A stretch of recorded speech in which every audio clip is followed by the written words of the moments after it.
As a viewer of this video, I can tell you the most gratifying experience in life is called having confidence without fear.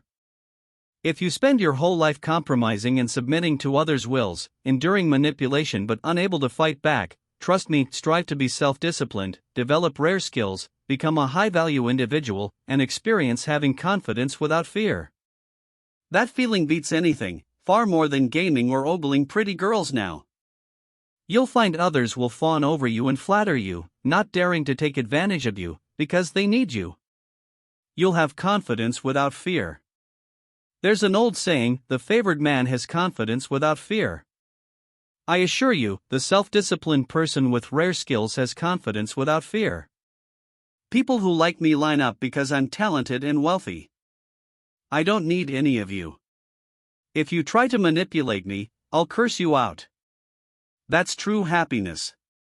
The long-term self-discipline, overcoming difficulties to finally gain rare skills and have confidence without fear. Once people taste this ultimate joy, it's hard to get them to stop being self-disciplined. Why do more young people today like lying flat, not marrying or having kids? Because of despair. It's already so hard for poor people to maintain basic survival, let alone expensive dowries, mortgages, kids' cram schools. When just getting by drains you, it feels hopeless. Life isn't a movie, no Superman will save you.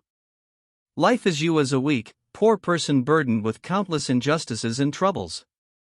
I feel most ordinary people's lives are calmly despairing. Because I've been calmly despairing for so long, I desperately strive and struggle.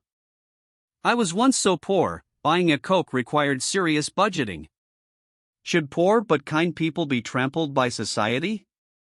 I remember once when my daily income was a few tens of dollars, I calculated for half a day before buying my mom a Coke, unwilling to spend on myself. When my mom heard I only earned a few tens of dollars that day, she loudly called me useless trash before everyone. Those claiming self-discipline shouldn't be painful, should stem from passion, they must not have experienced this and live in a fantasy. In today's video on why the poor can be self-disciplined, look at my previous self-discipline videos. I said my willpower enabled me to persist in writing and memorizing 5 sentences daily, producing 3,000 written words weekly for 5 straight years, unmoved even if the earth exploded. Why? Because I profoundly experienced being poor yet kind and useless. So this video isn't to first teach you self-discipline, but to show why you need self-discipline. Some may ask, am I successful now? I don't know, but I've earned tens of thousands of dollars monthly before. I'm not here to teach success, because then people will say I'm just a bullshitting poor person. When I experienced the massive constraints poverty imposed on life, I realized a piercing truth: the lives of the poor are actually negative numbers. You have to work very hard just to maintain zero. If you don't work, you maintain a negative state. This negative state's greatest pain doesn't actually come from lack of food, clothing, and shelter, it's spiritual. Like when buying a Coke required serious budgeting calculations, yet my mom still loudly labeled me useless trash for barely earning tens of dollars daily, disregarding my dignity before others. I believe you, like me, suffered not just parental bullying when poor and weak, but the bullying of the entire world. I used to work on courseware and writing skills at home. Whenever my brother's work went badly, he'd tell me to quit that useless garbage, saying my dreams were unachievable. He probably thought he was caring for me by suppressing me, but why does he get to casually dismiss someone's dreams and ideals as useless junk? I realized even supposed loved ones will mock and suppress you simply because they felt pressure from their boss that day, or were rejected by a client and are taking it out on an even more downtrodden person at home to vent their emotions. In other words, when people feel psychological pressure or discomfort themselves, they will bully the weakest under the guise of love, be it at home, school, or society. We know some are born with assured food and shelter while others are born negative numbers burdened with endless pressures, barely compromise living with endless constraints, like crawling out of a sewer yet still suffering workplace, family, and societal bullying. Because I felt tremendous injustice and unfairness, only self-discipline to become strong and wealthy could help, not to bully others, but because I realized the lives of the weak were negative numbers. The poorer yet kinder you are, the more suffering. But you can't do anything about it. Let me tell you why I'm so self-disciplined, because as someone from the lower classes, I discovered something terrifying: undisciplined lives have many constraints. At my previous job, I knew little, so was the weak one singled out for scolding in meetings, right or wrong. The leaders could scold me at will, but didn't dare scold others who would talk back. I didn't dare talk back or I'd be fired. Those who understand, understand; those still living in dreams don't get it. As a worker without personal time, owing thousands in monthly mortgage payments, how can you respond to insults and schemes against you? Doesn't your life have many constraints? Such a constrained life is extremely pathetic. Every decision or thought requires considering whether others will be satisfied. Look how teachers fawn over underperforming students from wealthy families while harshly scolding poorer ones, claiming they do nothing but harass classmates. Psychological pain far exceeds physical. Many today have immense mental stress. So if you want to be self-disciplined long-term, you must first examine and pursue a feeling of confidence without fear. That's the feeling I pursue. A huge motivation for me practicing writing was getting bullied yet unable to fight back verbally. I'd lay in bed thinking of good comebacks. Eventually I decided to relentlessly practice writing to the point of machine gun verbal attacks that would make bullies shudder at the sight of me. The psychological abuse on a weak person with a bad temper is twofold. If you have needs and dependencies on various people and things in this world, you become spineless. That's why I desperately pursued writing abilities, best-selling author status, a good career, to gain self-discipline and valuable rare skills, to have confidence without fear.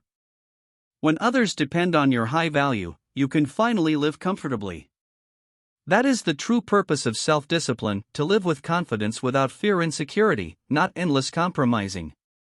Let me tell you, a poor person's life may look happy on the surface with games and food. But in everything you do, someone pressures and suppresses your free will. Your will must submit to and please many other wills. Think about it: if you curse people out more, do you get sick? I was never competitive growing up, just wanted to be a carefree wanderer. But lifelong mental abuse taught me to pursue money, career, business ventures. All the difficulty and hardship was for one feeling: confidence without fear. Let me explain confidence without fear. There's a rule in this world. For anything, if you're highly capable, people will tolerate your bad temper because they have no choice but to rely on you. Harsh, but it's the truth. I desperately self-discipline because I profoundly understand this. I have a bad temper. Tolerate me because you need me. I don't want to compromise my whole life. I can basically confront any manipulation. Even my parents fear me now. The highest life experience is confidence without fear, being talented, rich, and more. Of course, this requires self-discipline and execution to attain. A lifetime of compromising is unbearable, though self-discipline has difficulties. Don't tell me your parents are angels. Experience one bad parent, teacher, or boss who vents emotions on the weak. Undisciplined life didn't feel that painful. You live compromising if you're not thin-skinned or exceptionally tempered. But long-term self-discipline to gain strong abilities and the confidence without fear from becoming wealthy. Once you experience that confidence without fear, you'll be hooked. Like a domineering relative who enjoys providing small favors just to get you bootlicking them every day. When you're self-disciplined with strong abilities, you can refuse. I don't rely on you. Do you want me to throw you some cash to lick my boots? When you can self-discipline long-term and gain strong abilities, you have more free will. You don't need to compromise and fawn over anyone. If someone needs to learn from you but you must contort your will to please them? One sentence: learn if you want, if not get lost. Of course, I'm not advocating arrogance or hubris, but self-discipline and abilities can eliminate 90% of life's troubles. Without them, every word risks offending someone you depend on to survive. Those kinds of thoughts drain you mentally. If you doubt this, you can spend a lifetime validating what I've said. Undisciplined lives have many mental constraints from lacking basic security. If you want confidence without fear, you must strive to become a rarity and attain financial independence. No shortcuts: either you endure the long slog or remain beholden to external circumstances. I endured because the alternative was perpetual anxiety and limitation.